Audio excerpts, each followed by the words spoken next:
Hey everybody, and welcome back to Labeled, the stories, rumors, and legends of Tooth and Nail Records. My name's Matt Carter, and I know that we do a lot of music and cover a lot of topics on here that are, the hardcore and the heavy and the aggressive and the punk and all the, the moshing stuff y'all like, but there's a lot more to the Tooth and Nail catalog than that, and this week we're going to focus on a band that put out their first record on Tooth and Nail, at least, in 2008. It's called You Are My Sunshine, and the band is Copeland. Now, I tell you what, I don't think I'm doing this intro right if we're going to be talking about Copeland.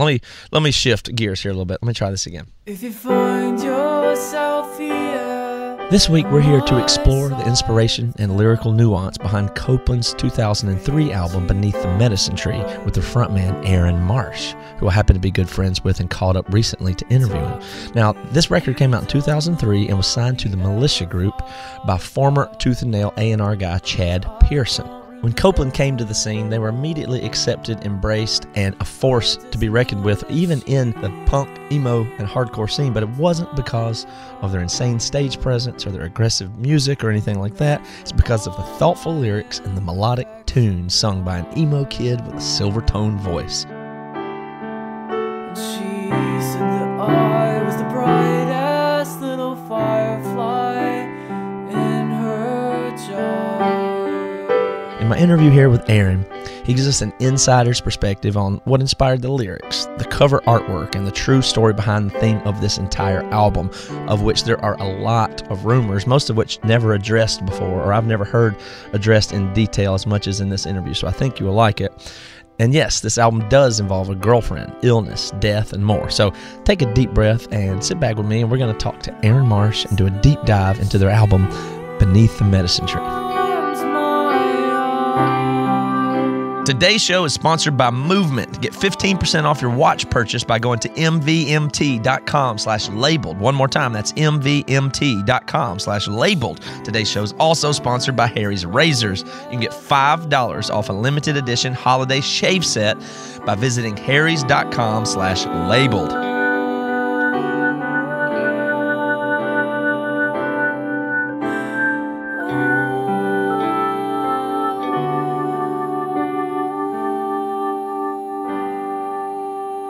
Well, whenever you do your first record, it's always just like a collection of all the best stuff that you'd done over like a bunch of years, right? Because you hadn't really made a record yet. So there's stuff from when I was like 17, high school age. And I think when we recorded it, it came out in 2003, so we recorded it in the middle of 2002.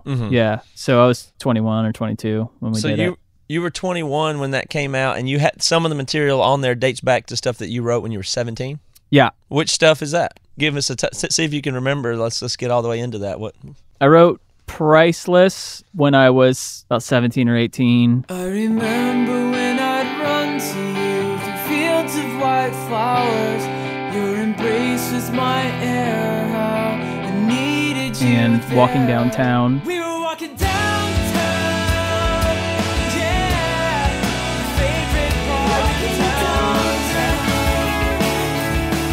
Also, the chorus of that when I was 17. Yeah, the stuff from when I was 20. It's just like a whole span of stuff. I kind of pulled stuff from past bands that I had been in and stuff that I hadn't gotten a chance to do a decent recording of. Actually, I mean, really nothing that I had really had a decent recording. That's kind of my first time making a real record.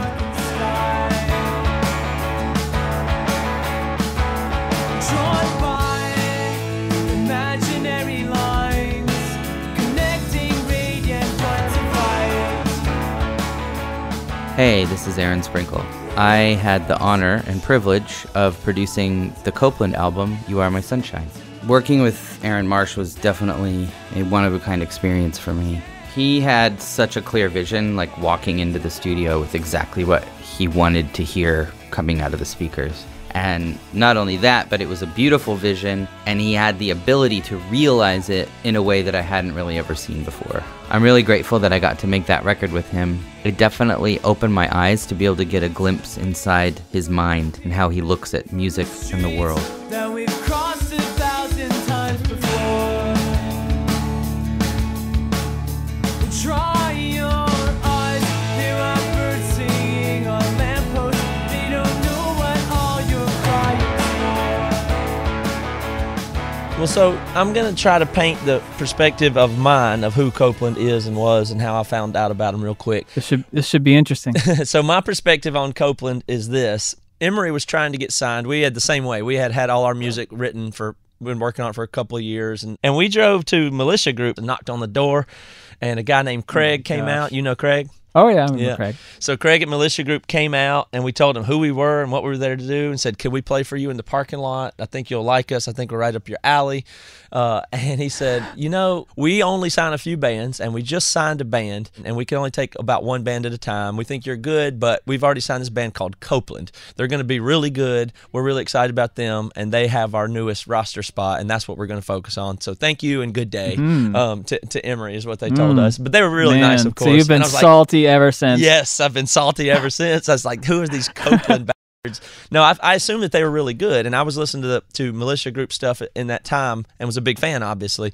So I had it in my head that they would probably sound like us, or there would be that they would be some heavy kind of rock band in that thing. And then when Copeland finally came out, I was really eager to hear it. And it came on, it was this soft music, basically, or at least that's what I thought. I thought, what is this? I mean, what is this piano, soft falsetto singing? I was surprised by that, but impressed with it. I listened to it a bunch of times and then became a fan like really quickly. So I was like, that's nice of you. Thank you. I didn't really get it at the time that how cool I think the musical approach was. It was like indie rock and subtle and beautiful, and there was just way more layers and stuff in there that I even recognize now that I didn't recognize even at the time. It does seem like, you know, the same way like hardcore music kind of split off in the early days. From hardcore came like the emo thing where people weren't turning on their distortion pedals until 2 minutes into the song, and you know, like the drums would be heavy but the guitars would be light, you know, like the Sunny Day Real Estate and the Minerals. And you know, we kind of came from the scene of a harder sound but kind of embraced the prettier side.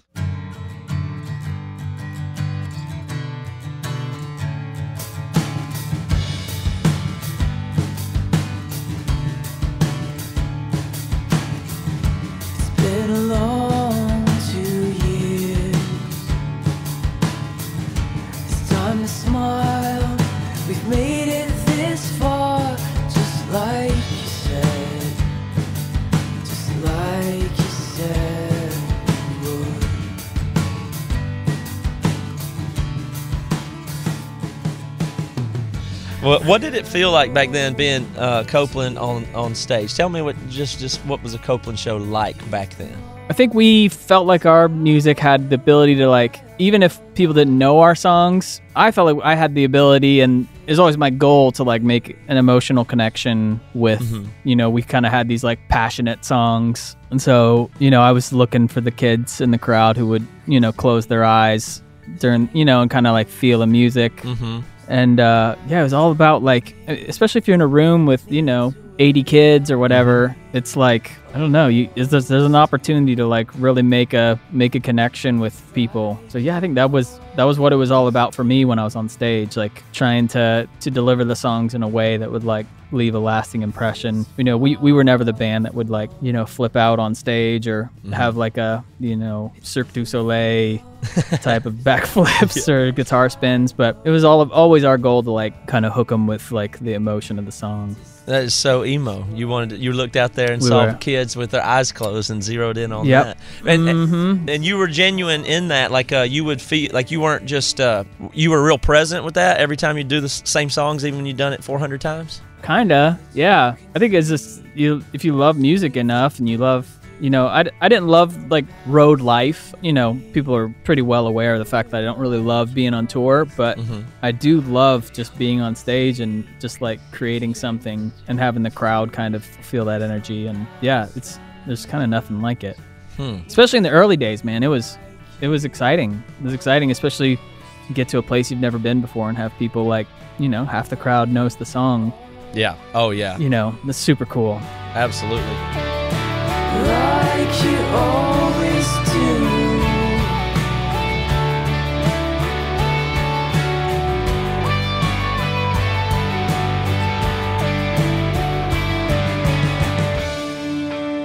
So, Beneath the Medicine Tree came out in 2003. and I found a review from it. The one I found is from punknews.org. This guy opens, I won't say his name or anything. I mean, these guys have a job to do. They have to review stuff, and certainly they don't ever really know what they're doing. But and you know, sometimes history's not kind to them. But this kid was 18. Yeah, for sure. They're just trying to write do it. Maybe. So I'm not trying to 18. hammer him for that, but yeah, maybe just an 18-year-old kid on the side. But he goes, I must admit that I feel slightly awkward trying to form a critical view of Copeland's debut album, Beneath the Medicine Tree. Having left their home scene in Florida after signing with the Militia Group record label, the band is a recent migrant to Atlanta. And frontman Aaron Mesh openly I just remembered this review now. Mesh, yep. I remember that. Frontman Aaron Mesh openly reveals the album was shaped by 2 recent tragedies in his life: the hospitalization of his girlfriend as she struggled with lupus, and the death of his grandmother. I won't read the whole thing there, but that's his open. He continues to refer to you as Mesh, Aaron Mesh, for the rest of the thing. And he did give it 3 out of 5 stars, but the tone of it is not so great. He says that basically his take on it is he feels bad about trying to give this a bad review because he doesn't really like it, but he believes that you are sincere in your lyrics. So, and it's about this bad stuff like your girlfriend and your grandma. Yeah. So he feels guilty, but he just thinks it's just, you know, some combination of Dashboard, Ben Folds, and the Weaker Thans. So he says, and I had that in my high school. I had the same phase, but I've mostly moved away from there. So he's way ahead of you. Hold on, let me stop you right there. Dashboard, Ben Folds, and the Weaker Thans. That's right. That's a bad thing. Yeah, and he was over this. He said he used to listen to that stuff back in high school, and he's past it now. This is 2003. So he says, but I believe he was being sincere. He goes, sadly, the music on Beneath the Medicine Tree is no revelation. Fans of Dashboard, the Weaker Than's latest offerings will surely find something to like here, blah, blah, blah. But every track is slow and mid-tempo, and several times it feels like just a more electric version of Chris Caraba's Dashboard style. It's a shame because obviously their vocalist and songwriter, Aaron Mesh, has something personal to write about, blah, blah, blah. So, you know, there's your first review there.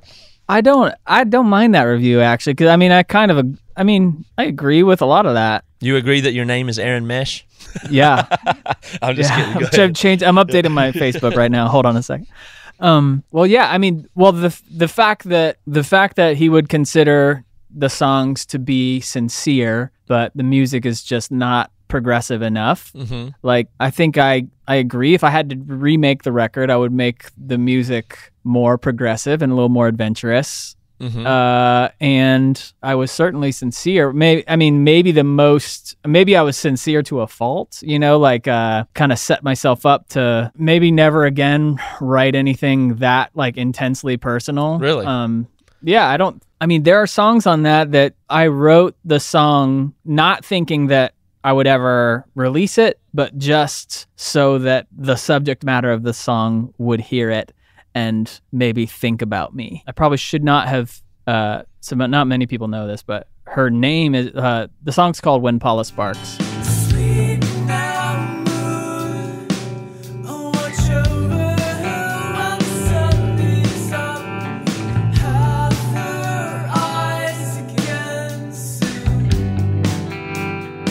First time I heard Copeland, huh? Okay, here's the guy that signed him in the first place, Chad Pearson. It's going to have to be when Aaron Hartley, who runs a label called Theory 8, sent the Militia Group a split record he was doing with a band called Pacifico and a band called Copeland. Instantly, when we heard it, we knew we had to work with Copeland. We instantly reached out to both Aaron Hartley and Aaron Marsh, and probably James Likeness as well, and started talking to him. And just from our conversations on the phone, instant messenger, we knew we wanted to be part of Copeland. We wanted to put out their records. I would also say it was the first time that Militia Group ever signed a act without ever seeing them live, or I think even meeting them beforehand, but you could just tell they were special. That Beneath Medicine Tree, when it came in, it blew us away, obviously. I mean, the storytelling is phenomenal, the musicianship is phenomenal, the artwork was incredible, and you could just tell that there's heart behind it, that they actually felt it. Aaron's voice, the drumming, just everything was truly, truly special. We even had Aaron Marsh sing at my wife and I's wedding. So yeah, Beneath Medicine Tree you could tell, I mean, that was a game changer moment for the Militia Group, and I think for the scene as well. I mean, just look at the record today; it still stands the test of time, and I absolutely am floored that I got to be a small part of that record in that moment of time.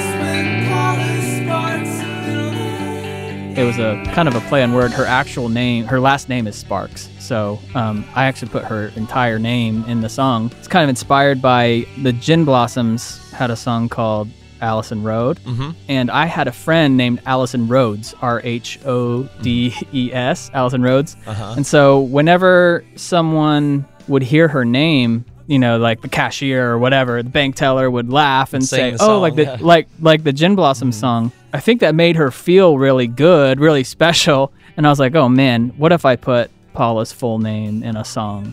And oh my gosh. I was like, she'll feel so great. She'll never forget me. And I think it definitely didn't have the desired effect. It didn't have the desired effect. She was not thrilled that I put her full name in the song.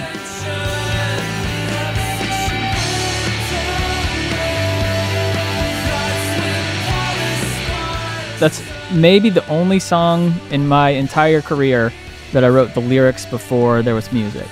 I kind of essentially wrote a poem, and then, we kind of just vibed out with some music, and I kind of in a very stream of consciousness kind of way just sang these lyrics over the music that we were doing. I've never done that since, and I'd never done that before. Lyrically, the only thing I really remember was a device I used in the lyrics. I referenced Pablo Neruda, who is a poet, and he uses the moon as a symbol of jealousy. I guess maybe the moon's jealous of the sun. And so I've actually used that moon jealousy image a few times in lyrics, and that was one of them. The moon is jealous of me because I get to see my love during the day, and so the moon is jealous of me because he only gets to see her at night. So that's the moon motif. It starts with sleep now moon, and then later sleep now moon, and a jealous moon in love. Yeah, he doesn't get to see her during the day, but I do. Wow. I was like a dude who'd been brokenhearted, who'd been through some difficult emotional times with a girlfriend who was dealing with health problems and lots of other different kinds of stressors. And so I was like, man, I'll just write a song and she'll think about me. Not even thinking about in another 2 years I'm going to make a record and this is going to, and the whole country's going to hear it. You know what I mean? I was like, I'll put this up on mp3.com and she's definitely going to call me next week and we're going to talk and I was completely idealistic with some of these songs. Yeah, not thinking about them being, heard by the public, and because I didn't know I was going to have a real career or, have a big audience.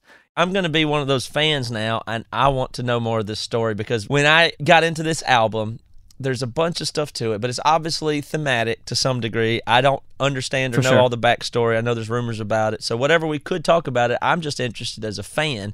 But it's called Beneath the Medicine Tree. The artwork is medical. There's a lot of medical themes in there. And you've explained some of this about Paula and that song, but how many of the songs are, and what songs specifically are about this topic? I mean, this isn't a concept record. Let's see, let me tell you what I heard back in 2003. Okay, you give me the rumor, and then I'll Snopes it for you. Yeah, Snopes it for me. The Copeland record is crazy. Do you know what it's about? No, what's it about? Well, the singer had this girlfriend that they were super in love and engaged, but then she got sick and she almost died, and she was in the hospital, and he was there, and he wrote all the songs by her hospital bed for her, and then she got sicker and sicker, and he's there with her the whole time, and then she eventually got better, and as soon as she got better, she dumped him. That's the cartoon version of what I would have heard. And that's what the whole album is about, is what I heard too. Really, like, most of the songs were written after the fact, because I don't know, when I'm in like a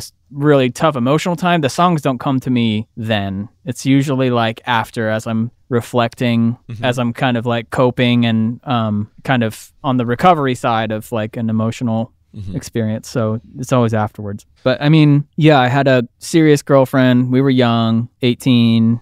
She had lupus. She was in Florida for college, which is where I live. And we met at college. And I was, doing music the whole time. During that time, my grandmother passed away. So I had written a few songs that were kind of, those might be the songs that sound like the most kind of like quote unquote Christian. I don't have any, there are no Christian songs on any Copeland records, but those have like a kind of a hopeful, just those songs that you write, you're like kind of coping with your mortality and coping with the loss of a loved one. Which songs are those? Oh, Priceless. I remember when I'd run to you through fields of white flowers. Your embrace was my air, how I needed you there. And all of the world and all of its powers couldn't keep your love from me, no. I actually sang that at my grandmother's funeral. Oh, man. From me, 'cause I need you, like the dragonfly's wings need the rain. There's an angel by your Testing the Strong Ones was another one that was written kind of well after the fact, and it had little kind of threads of my grandmother and just the difficult time with my girlfriend, with Paula.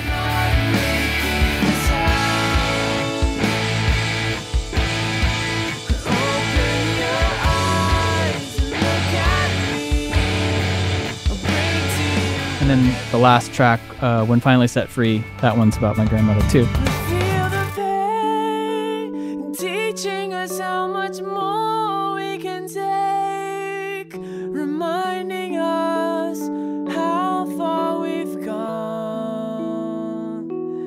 Let the pain burn away from our hearts, but we have time to start. Okay, guys, sorry for the interruption here, but I got to take a second to tell you about Movement watches. So we're totally into the holiday season now. We're about ready to start doing your shopping and getting out there and doing that. But with Movement, you can skip the crowds and the standing in crazy lines and find a gift that they'll love at prices that will beat the department store. So let me give you a tip. Last year, got so frustrated. I was trying to go downtown to a department store in Seattle, and the traffic was so bad that I was literally stuck there, and then it hit me.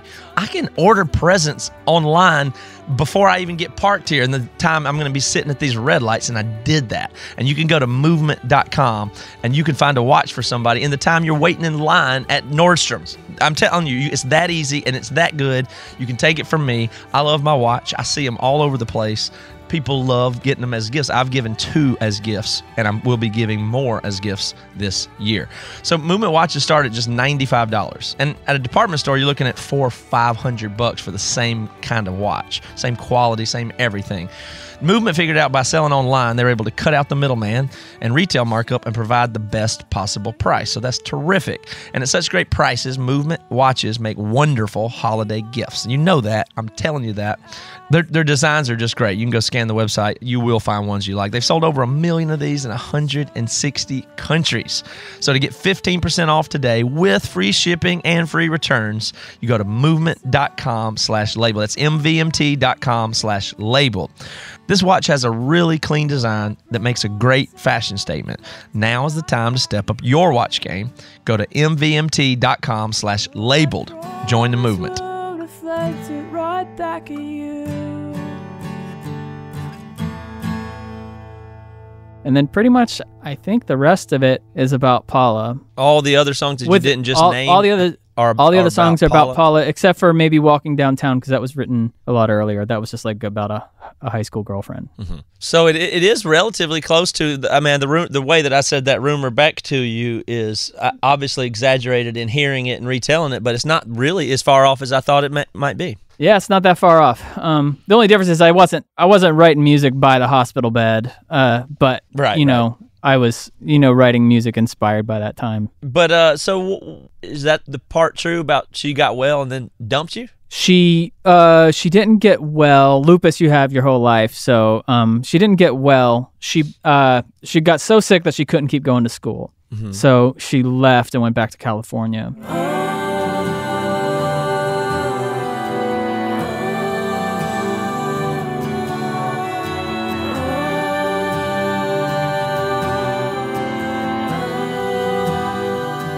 And that's where California. That's the California part.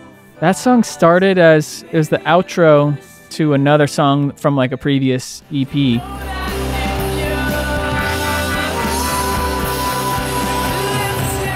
It was just a little jam that we did. It was kind of an impromptu outro, and we had like this kind of like instrumental bit that we did after this song. Like on the live version, we like kind of drew out the outro a little bit, and I just kind of like improv some lyrics over it, and eventually my improvs turned into not improvs anymore because I was doing the same thing every time, and and that was what kind of that's kind of the genesis of that song. So.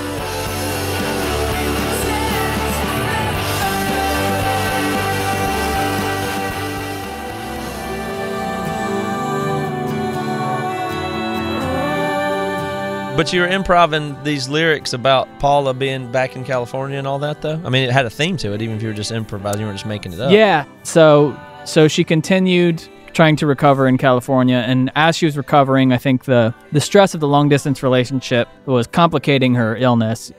Stress can complicate lupus. It can complicate lots of different types of illnesses. So I think part of her recovery was, she kind of needed to break off our relationship so she could focus on recovering, and then we just never really spoke again.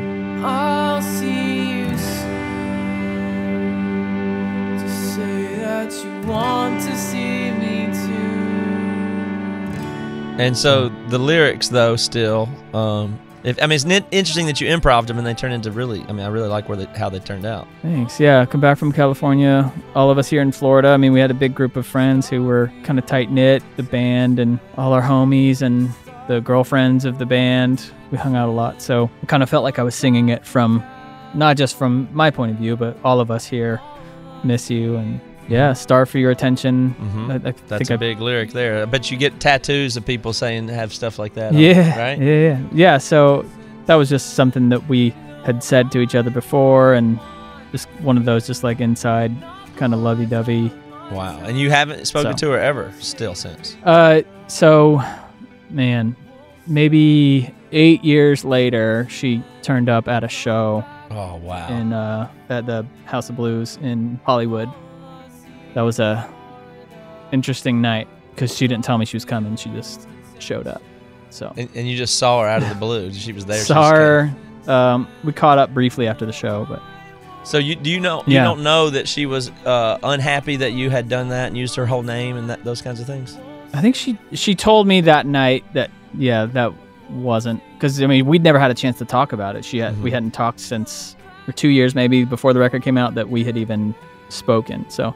Yeah, it'd been a long time.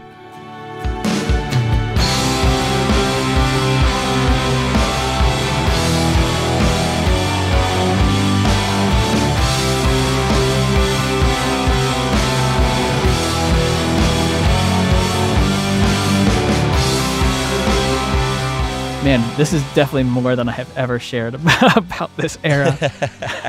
Well, if it's okay with you, that's great. If not, I'd be glad to tighten it up or take anything out. But I appreciate you trusting me enough to talk about it and share it. Well, that's cool. Just don't go looking her up. And no, I'm not going to go get quotes from her. Don't worry. Well, let me tell the listeners, don't go harass her and tell her to listen to this, because she doesn't need that stress. I hope she has a good stuff going on in her life and doesn't need to dig into this.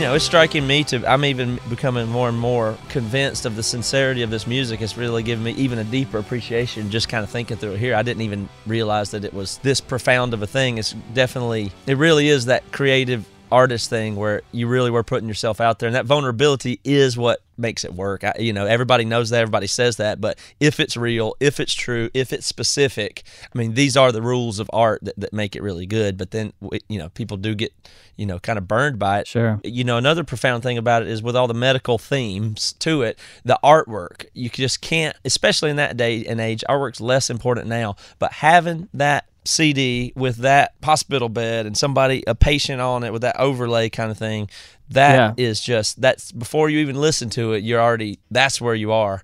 And that is so powerful because so many people, everybody's had somebody in the hospital, everybody's lost a grandparent, everybody's, that is so human and relatable and sincere on your part. But tell me about the artwork.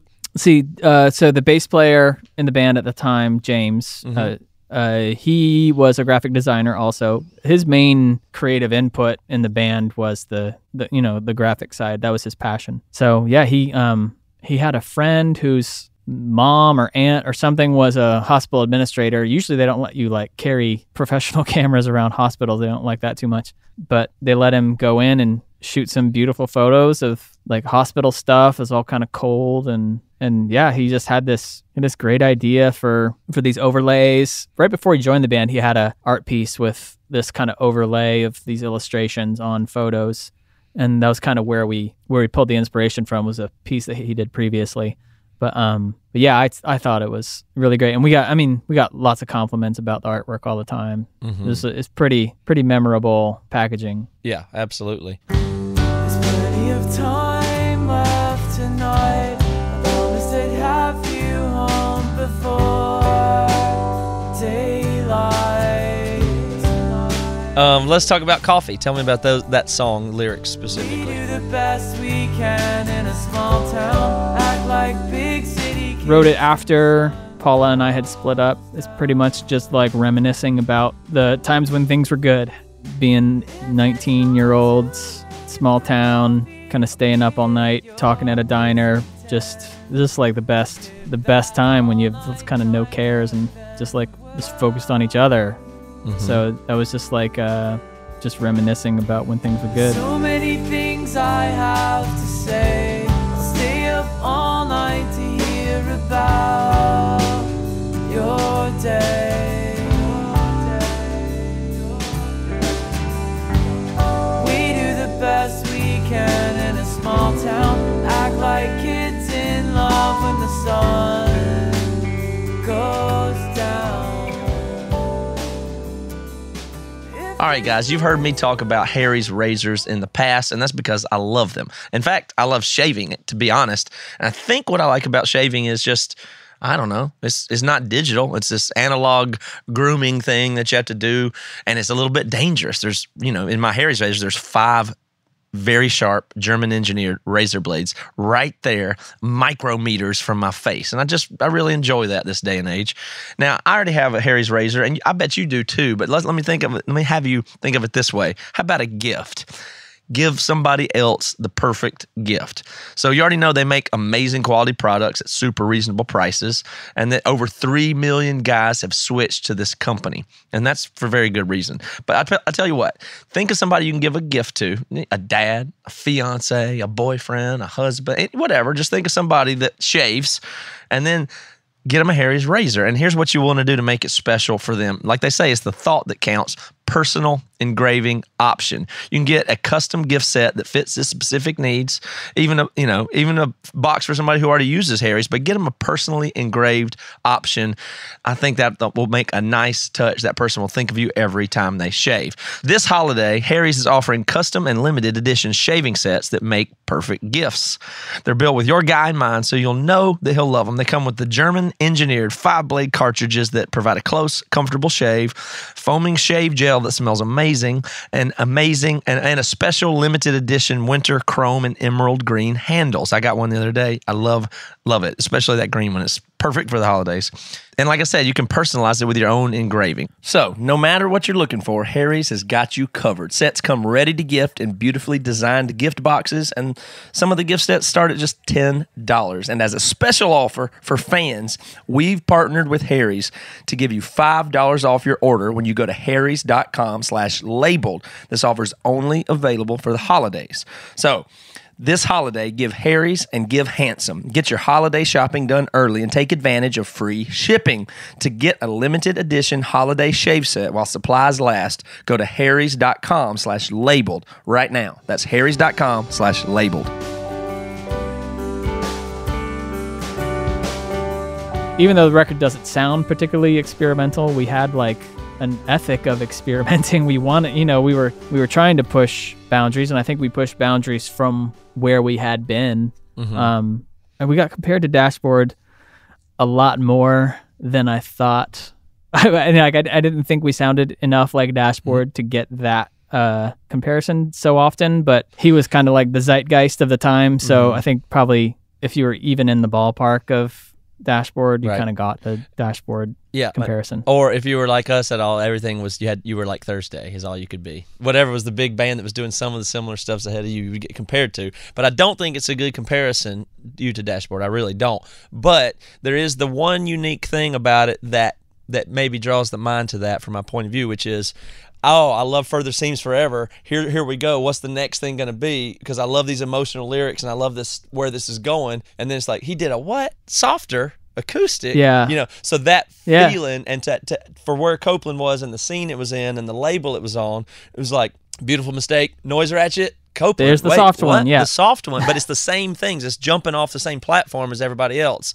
And you took the unique left turn that was, especially looking back on it, brilliant. I mean, it's great. Oh, it's how you nice. stood out. It's sincere. It's totally the right thing to do, but it is a little bit of a left turn. If you're listening to Get Up Kids and Clarity, and now here we go, what would be influenced by that? You wouldn't expect this. And so the fact that it stands out, I think, is probably what's at play there. But and there's nothing wrong with being compared to Dashboard either. Oh man, I wish I could belt like that dude. Man, I have my voice does smooth and extra smooth. I don't have that belting, that power that he has. So cool. Well, you're able to get the dynamics to where you can do some incredibly powerful stuff, like California, for instance. So you use dynamics tremendously to achieve really totally heaviness, even in the same record, which is very powerful instead of just beating people over the head with heaviness.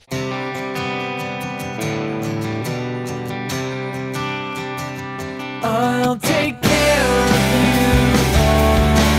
Have faith that when you call, my name will be there. It was a straight-faced lie, I believe. It was a straight-faced lie, you would never leave me. So for now I'll keep believing your words, and soon enough my strength will return.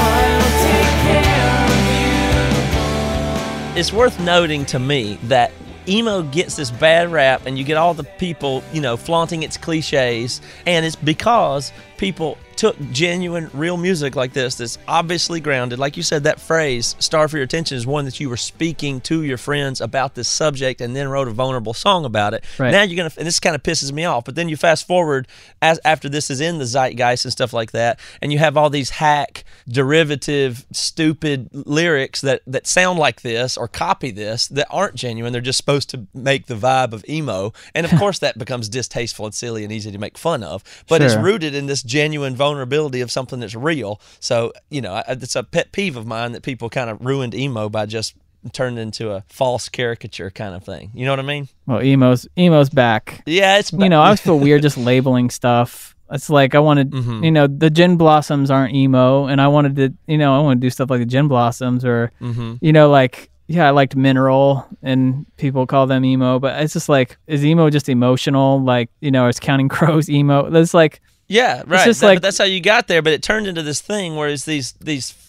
I'm not making fun of or mad at people who were just trying to do a certain thing, but the language of it and these type of standout lyrics and stuff wound up just being so over, because they were so good and powerful and useful, that they became cliche and then overdone. And that's just the way things have to go. So when you go back and look at it now and try and talk about it, it's hard to explain that this is real and this other crap is just people copying this. But this is a foundational song and lyric of many iterations of things that came after it. So I hope people can recognize that if they missed it the first time around, at least. Yeah, man. Honestly, those just sound like that's what I was feeling, and even to the point of like, yeah, I didn't care whether it was on a record or if lots of people heard it. I'm literally writing it for one person.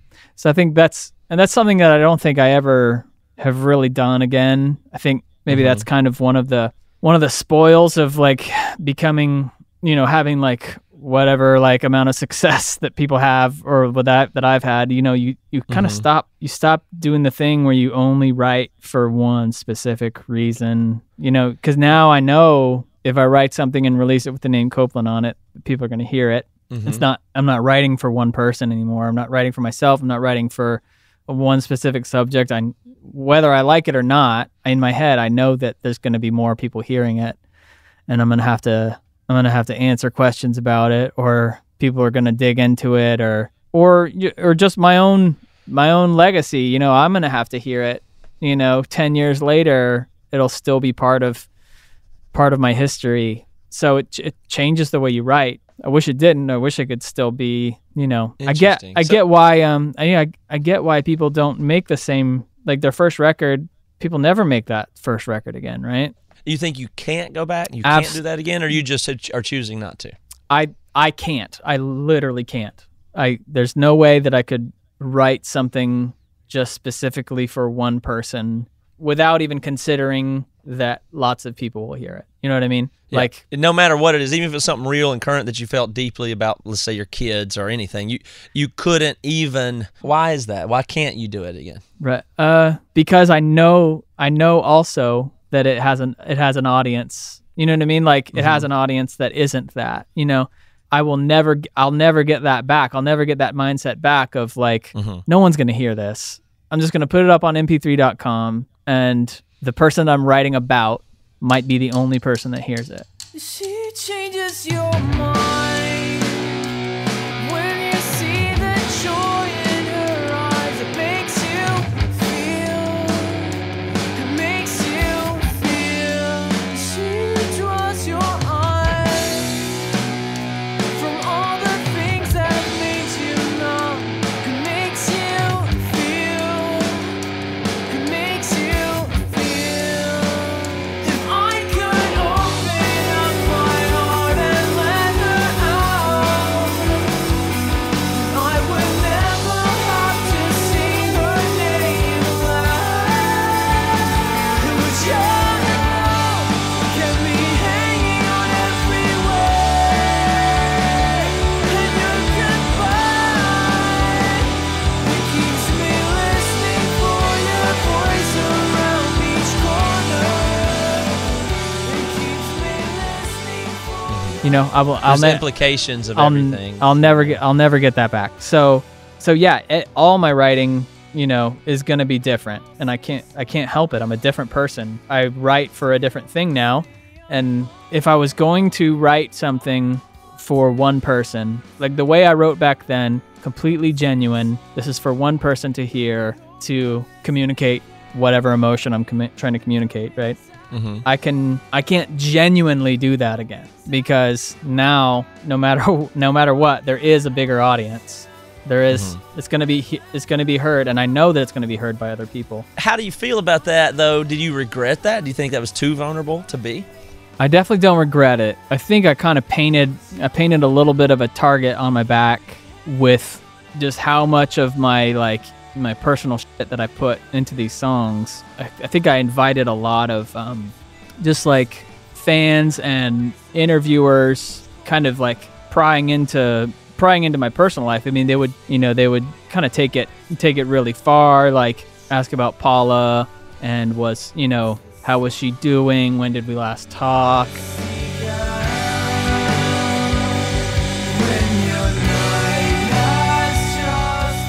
So unless I'm just like emailing songs to people that I want to write about, I can't. Do you think that's true of everybody? I mean, is that true of even? I was thinking about that with the Foo Fighters. Like, what do they do now? Is stadium rock? Who cares? Like, they can't write their first record again, or they choose not to. Weezer can't write Pinkerton again, or they won't. I don't think they can. Yeah, I don't think they can. Well, but and Pinkerton's a weird one because that was his second. Yeah, that's true. It was his second record. But it was the first time he chose to be that vulnerable, though. Yeah, I don't think he can. I don't think he's not the same person he was back then.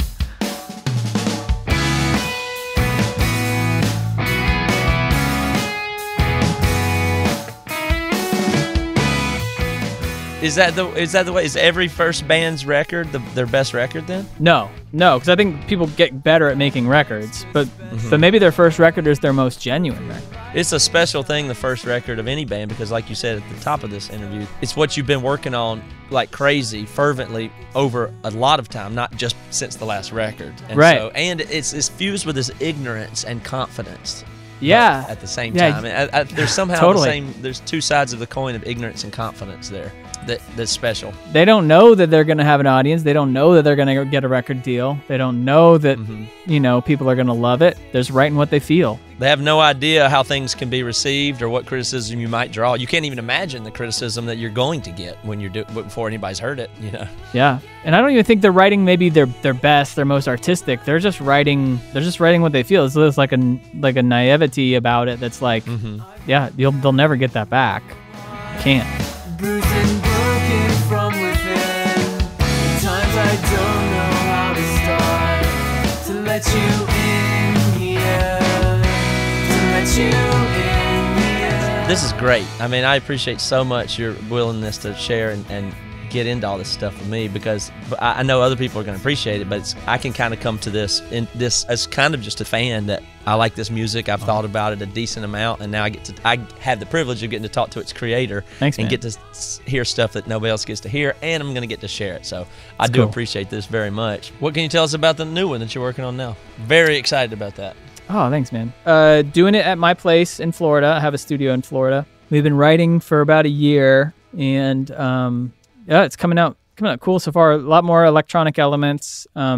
Steven Lawrenson, who is Brian Lawrenson's brother, he joined the band. He toured with us back in the day, and then when we reformed, he kind of officially joined the band, and he's like real savvy with the electronic stuff. So he's it's been fun having him as like a new element to to kind of complement what Brian and I have always done. That sounds, I think everybody will be looking very forward to that as well. It's really exciting to have people that you know, like, and get to have long careers like this, that we're still doing this type of thing today, and that you're still working on this, and there's new Copeland on the way after, you've been in a band for 16 years kind of a thing. Yeah. So it's there's something to that where there's a willpower to it. There's also a validation, and it wouldn't exist if it wasn't worth existing. And it's just a testament to hard work over the long haul, and something that should exist getting to exist is the way I feel about certain things like this. But congratulations to you having a career and a legacy. Thanks, and something original that so many people connect to. So thanks, man. Likewise. I'm super glad to have been around for your whole career thus far. Man, thank you. Likewise, man. It's cool to see a bunch of kids from one scene trying to do something creative and having the support of fans and the supportive labels to allow them to have some longevity. It's pretty cool. Thank you, Aaron. Yeah, man. We were walking downtown, yeah, favorite part of town.